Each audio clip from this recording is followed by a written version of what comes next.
What's up, everybody? I am Jaspreet Singh, and welcome to the Minority Mindset. And today, I have a very special guest. Veronika is the CEO and founder of the Empowerment Plan, and she's doing a lot of big things here in Detroit. She found an issue in school, and she turned this into a nonprofit organization that's doing a lot of good things for the city. So, Veronika, thank you for coming in. Thank you for having us, actually.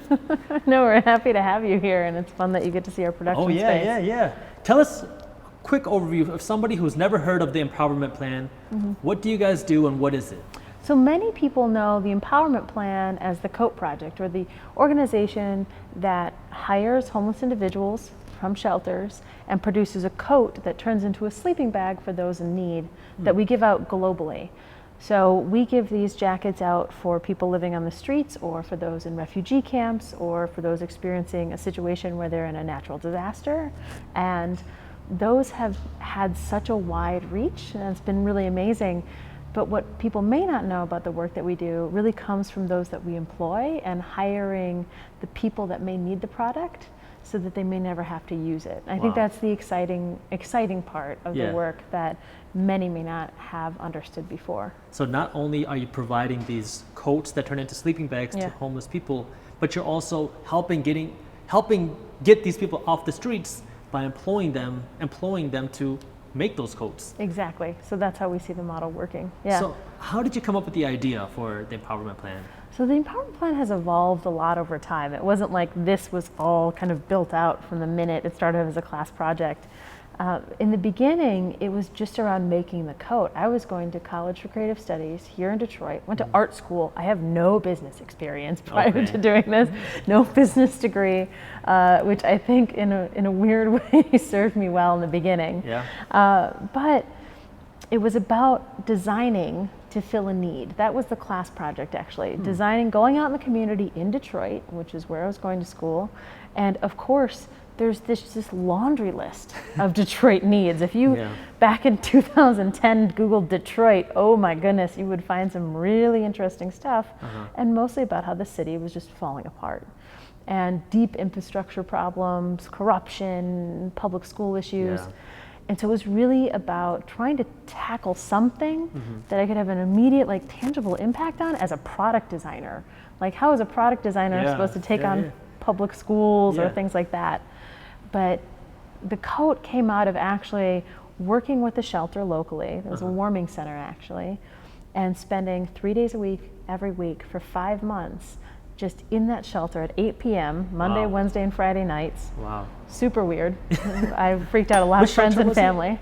It was called NSO, Neighborhood Service Organization. We actually do a lot of work there as well, so I'm familiar with NSO. I'm a huge fan. And they were the first place that we started. And and I say we being my fellow classmates, but it slowly whittled down to just me pretty quickly within the first couple of weeks.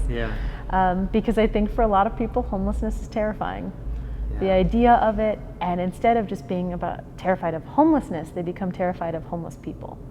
And they use that and apply it to the population that's in that situation, not realizing that it's not a defining characteristic. And so designing the coat initially was about filling an immediate need of hey, if you can't get into a shelter, because there are 20,000 homeless people and only, I think, 1,200 beds at that point any given night. And so if you can't get in, what do? And then also wearing something that wasn't someone else's trash. You know, a lot of stuff that gets handed down is, barely holding together and makes people feel less than. Of course.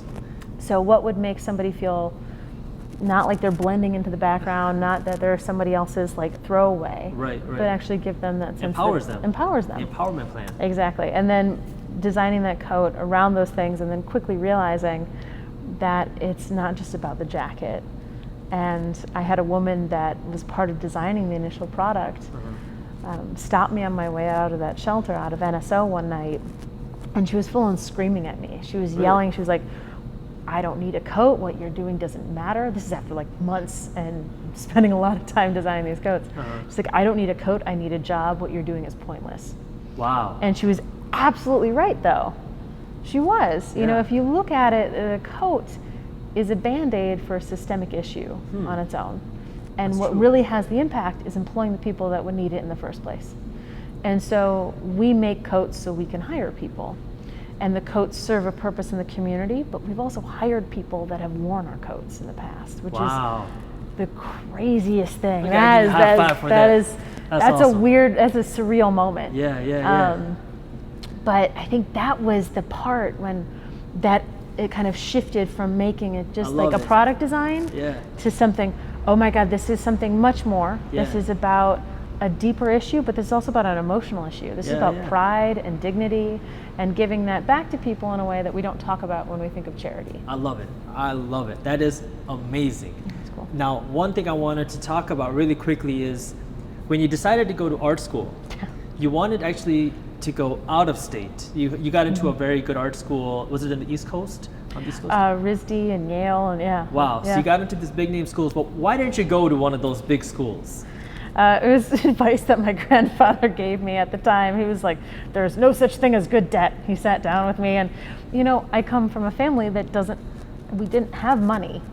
Both of my parents have been unemployed for decades. They struggle with addiction and they've been kind of trapped in this cycle of poverty for my entire life. And most of my family hadn't gone to college and that just wasn't something that was done.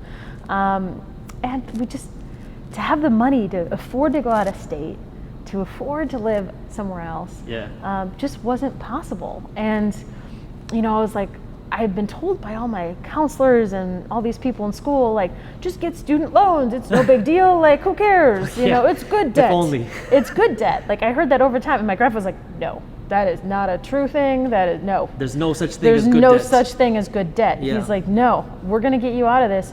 He's like, my goal is to get you out of college without any debt. I love it. He's like, so you can start off fresh, that you actually have a chance to do this and to do whatever you want after. And little did he know, he set me up to the point that I could do this. Wow. If I had gone to any of those schools, maybe, and who knows, I don't think I would be doing what I'm doing now. Sure.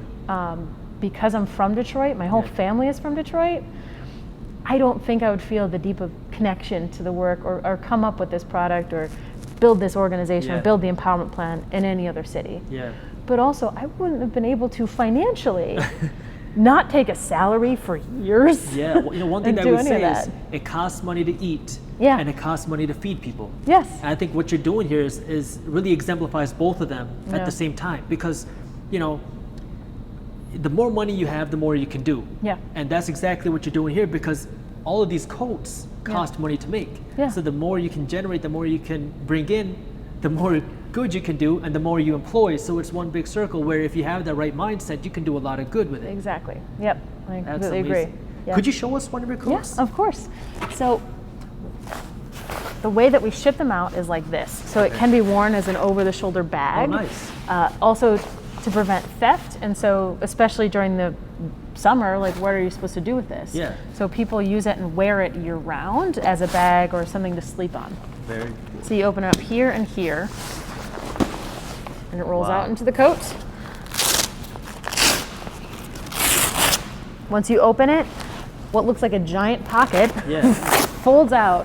Oh my God. And that is where your legs go. So let's raise this up so the camera can see. And so, wow, so your legs go in here and it becomes a full sleeping bag. Yep. And Oh my God. And what's interesting about it as well, and so then you close it up and you can lay in it.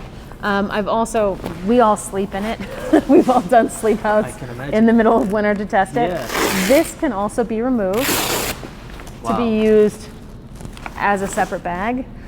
Just because if somebody wants to use it for a winter coat and winter coat only and wants to use this for storage, whatever it is, this is still a brand new winter coat for somebody in an extreme situation. That is crazy. And what people may not know about the product, which is actually a big part of what we do, is that the materials come from pretty unique places. So this like outer shell material. Let's raise a little bit higher so everyone can see. The green outer shell. The green outer shell, we're constantly changing color and things like that.